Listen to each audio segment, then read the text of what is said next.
ప్రభువు పేరట మీ అందరికీ శుభాభివందనములు. ఈరోజు మన అనుదిన వాక్య ధ్యానమైన ఎడారిలో సెలయర్లలోని వాక్యము. నన్ను వెంబడింపగోరువాడు తన్ను తాను ఉపేక్షించుకొని తన సిలువ ఎత్తుకొని నన్ను వెంబడింపవలెను. మార్కు సువార్త 8వ అధ్యాయము 34వ వచనము. దేవుడు నన్ను భుజాన వేసుకోమన్న సిలువ అనేక రకాలైన ఆకారాలలో ఉండవచ్చు.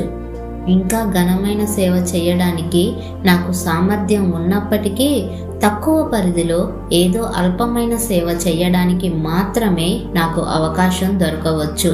ఫలితం ఇవ్వని పొలాన్ని సంవత్సరం తర్వాత సంవత్సరం పండిస్తూ ఉండవలసి రావచ్చు. నాకు కీడు చేసిన వాళ్ళ గురించిన ప్రేమ, దయగల ఆలోచనలే తప్ప వేరే విధంగా ఆలోచించకూడదని ఆజ్ఞ రావచ్చు.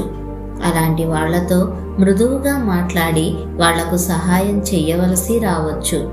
దేవుని గురించి వినడం అసహ్యమైన వాళ్ళ దగ్గరే ఆయన మాటలు పదే పదే చెప్పవలసి రావచ్చు.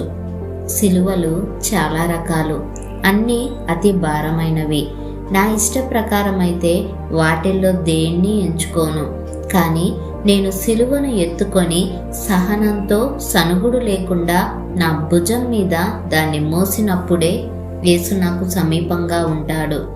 ఆయన నన్ను సమీపించి నా జ్ఞానాన్ని పరిపక్వం చేసి నాలో శాంతిని నింపి నా ధైర్యాన్ని పెంచి కష్టమైన నిష్ఠూరమైన నాలోని శక్తి ఇతరులకు ఉపయోగపడేలా చేస్తాడు. నీ సిలువ నీ చేతి కర్రగా ఉపయోగపడేలా చేసుకో.